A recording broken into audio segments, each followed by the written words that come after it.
Buenos días, soy Santiago González Varas Ibáñez.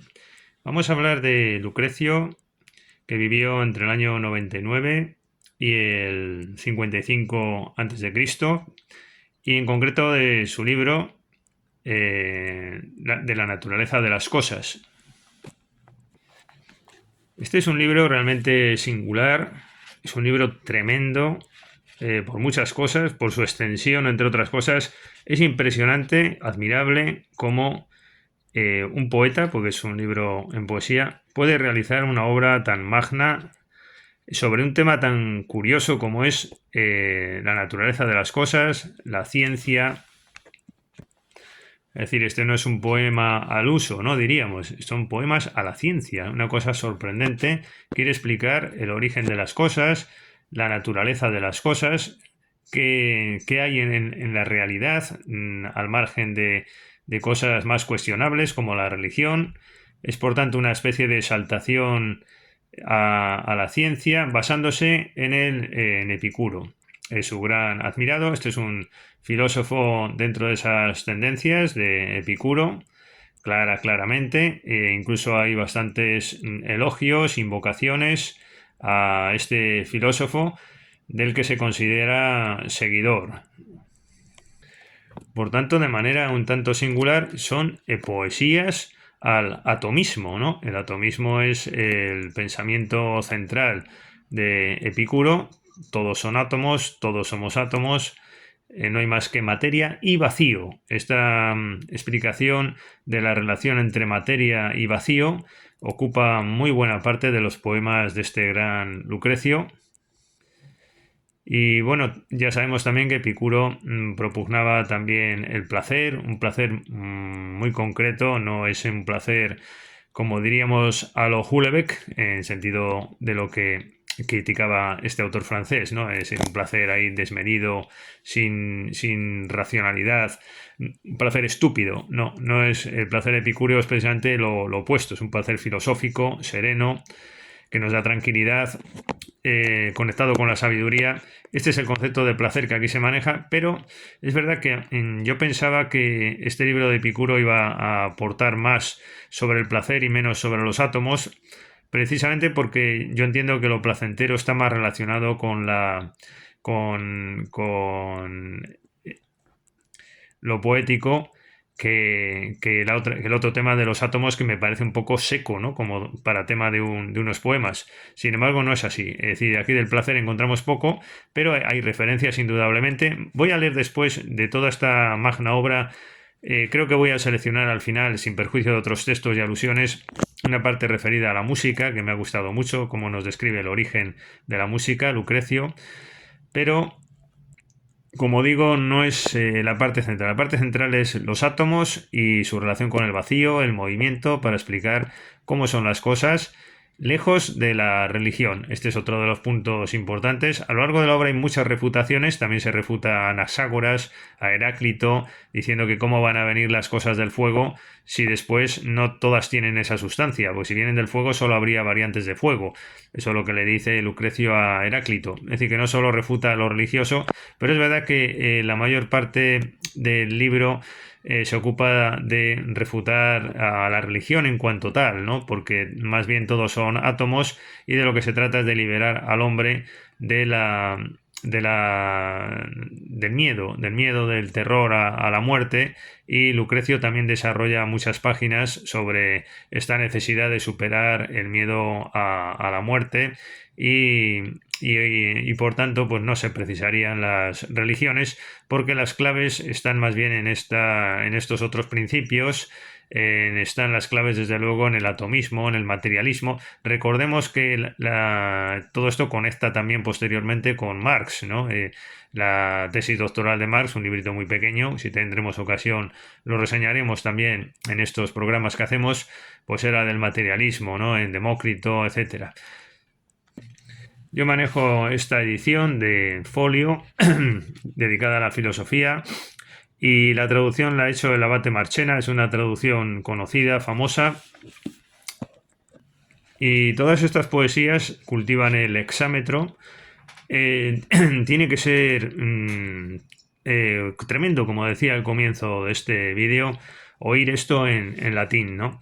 Yo lo hice no lo he hecho con este libro, igual lo hago si tengo ocasión de encontrarlo, pero y encontrar tiempo también, pero sí lo he hecho, por ejemplo, con la Eneida de Virgilio, y me ha sorprendido la musicalidad, ¿no? Oír esto en latín es un auténtico placer, oír ese tipo de obras, sobre todo cuando hay versos con un ritmo marcado.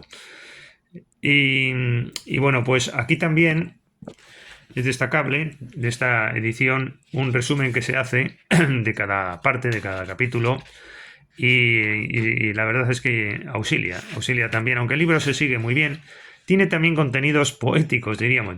Alguno me dirá, bueno, pues es una obra de poesía, pero quiero decir poéticos en el sentido de a veces descripciones muy logradas, muy bonitas, es decir, que sí que hay espacio para lo puramente poético, aunque es verdad que se describen poéticamente elementos científicos.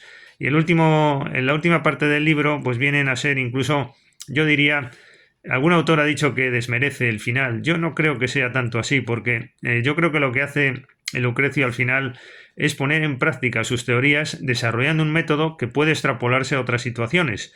Pero, por ejemplo, pues aquí se nos viene a decir pues cuál es el origen de los rayos, la naturaleza y efectos del rayo. El rayo se forma en las nubes y el viento, y todo esto en hexámetros, es decir, con contenido poético. La rapidez y el poder del rayo. Bueno, pues lo ha puesto en práctica, el origen de las nubes, seguramente de manera selectiva, pero aquí también la lluvia, el arco iris, por qué se producen, el viento, la niebla, los temblores de la tierra. Esta es la última parte del libro. Quizás es verdad que no es sistemática, no es generalista, como la primera parte, que vale para todo, el Etna, sus erupciones y causas, pero es una puesta en práctica de su propio método, diciendo que esto es lo que hay que examinar, ¿no? ¿Por qué se producen las crecidas del Nilo, los avernos? Bueno, pues todo esto, temperatura del agua de los pozos, ya puro cientifismo, pero ya en casos, diríamos, más concretos como aplicación del método anterior, donde nos aporta las partes generales.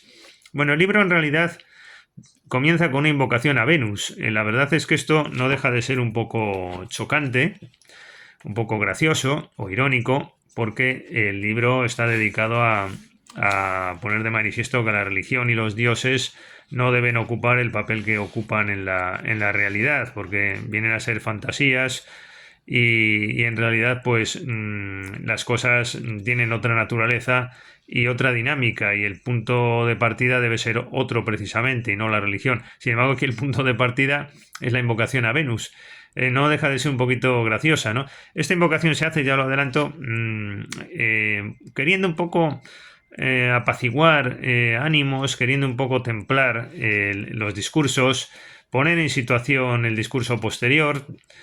Dice, empieza así el libro: engendradora del pueblo romano, placer de hombres y dioses, alma Venus, etcétera, etcétera, ¿no? De ti, diosa, de ti los vientos huyen. Cuando tú llegas, huyen los nublados. De eso se trata, ¿no? De espantar, diríamos, nublados, un ambiente excesivamente conflictivo, polémico, guerras, donde las poesías se pueden dar mal, ¿no? Dice aquí también, en este sentido que estoy diciendo, haz que entre tanto el bélico tumulto y las fatigas de espantosa guerra se suspendan por tierras y por mares, porque puedes tú sola a los humanos hacer que gusten de la paz tranquila, puesto que las batallas y combates dirige Marte, poderoso en armas, etcétera, etcétera.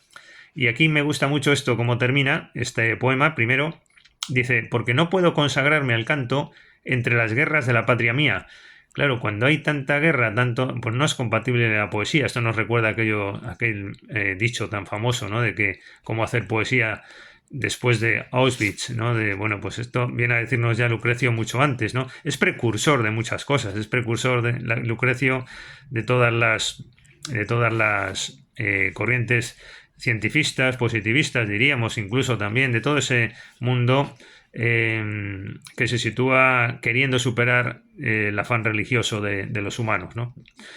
El poema se dirige a Memio, no Memo, pero sí Memio. Este hombre se le hacen invocaciones a lo largo del libro, unas 10 o alguna más, Y, y bueno, pues es una especie como de juez, ¿no? De la época, una autoridad, pero no hay demasiadas descripciones sobre él, se da como por sabido quién es. El libro habla después de la victoria de Epicuro sobre la religión, los crímenes de la religión. Sería bueno leer algo de todo esto, pero los terrores de la ultratumba. El principio fundamental es que nada nace de la nada. Si nos damos cuenta, empieza con Venus, después después va con Memio, después ataca a la religión, después empieza con los elementos indivisibles, el vacío. No está ocupado todo por los cuerpos, porque se da vacío entre las cosas. Esta idea es muy importante. Es decir, todo es átomo, todo es materia, pero hay también un vacío entre las cosas que es lo que permite que éstas sean en realidad. Un espacio se da desocupado. Todo es materia o vacío. A nuestros raciocinios ya volvamos. Estriba pues toda naturaleza en dos principios. Es decir, si el libro va de la naturaleza de las cosas, aquí se nos está diciendo cuáles son los dos principios clave: cuerpos y vacío, en donde aquellos nadan y se mueven. Estructura de los cuerpos primeros. Llamamos cuerpos a los elementos y a los compuestos que resultan de ellos. Los elementos son indestructibles porque su solidez triunfa del todo. Los cuatro elementos, ¿no? Lo de siempre: agua, aire, tierra y fuego. El átomo, ya empieza aquí la cuestión, y a partir de ahora pues va a ser casi todo esto: átomo, átomo, átomo. La extremidad de un átomo es un punto. La refutación de Heráclito, que antes decíamos, contra Empédocles. Anaxágoras decíamos también. Sí, aquí viene la crítica que le hace. Anuncio de nuevas verdades, apología del poema. El libro segundo, porque hasta ahora hemos estado con el primero, ya se centra en los átomos puramente, en movimiento de los átomos, dice aquí. Y para que del todo te convenzas de que generalmente los principios están en movimiento, ten presente no darse lugar ínfimo en el todo. Bueno, vamos a ver esta parte un poco más clara. Al contrario, son sólidos y simples los átomos que cruzan el vacío, sin peligro de obstáculos externos. Forman ellos un solo y mismo todo, y juntando el esfuerzo de sus partes hacia el único blanco de su impulso, deben aventajar en ligereza y con mayor presteza ser movidos por los rayos del sol, y en igual tiempo deben correr mucho mayor espacio que cuando el sol se lanza por el cielo. Después viene contra la providencia, la declinación de los átomos, la declinación y el libre albedrío. Bueno, ya en el libro cuarto habla del origen de la escritura, de la poesía, de los gustos, de los sentidos, del gusto, el oído, el olfato. Pero esta parte que les decía, el origen de la música, me ha gustado porque tiene un contenido quizás más poético. Estamos en una obra poética. Me ha gustado ver cómo explica que la música viene primero de los pájaros, se origina en la naturaleza, cómo va pasando a la flauta, a los pastores, y después se va haciendo cada vez más sofisticada hasta crear el arte. Voy a seleccionar alguna línea. Dice al comienzo, como decía, que la música viene de la naturaleza, mas los claros gorjeos de las aves con la voz se imitaban mucho antes que pudiesen los hombres regalarse los oídos con versos armoniosos. Es decir, antes de que los hombres concibieran la armonía, la música, ya las aves la practicaban. Dice después, un poco más abajo: después, por dedos ágiles tocada y acompañada de la voz, la flauta, poco a poco, hizo oír sus dulces quejas. Fue inventada en los bosques retirados, en las selvas y montes solitarios, entre los dulces oídos de pastores. Qué bonito, ¿no? Es decir, pasó después a la flauta, a los pastores, y después ya va evolucionando, ¿no?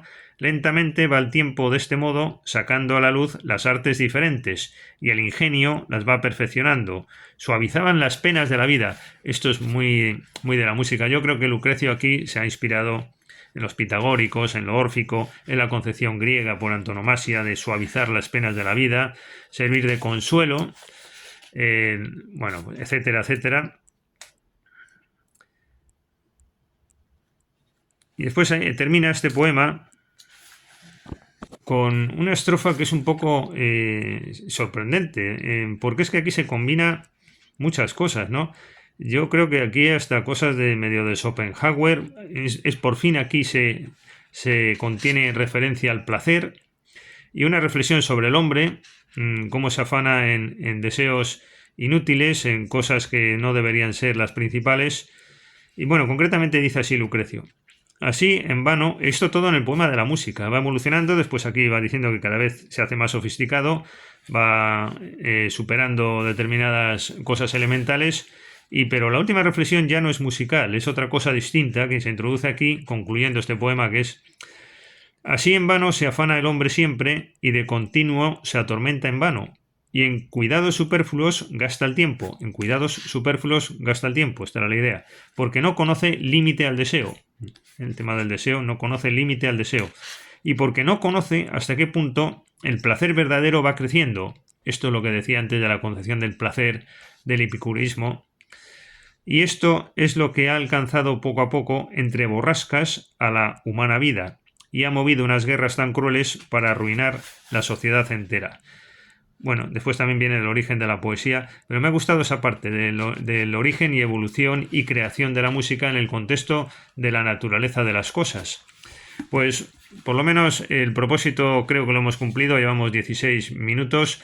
Este es el vídeo 800 y pico que hacemos, y bueno, pues animo siempre a poder conectar con otros libros donde reseñamos otro tipo de obras. Muchas gracias, hasta la próxima ocasión.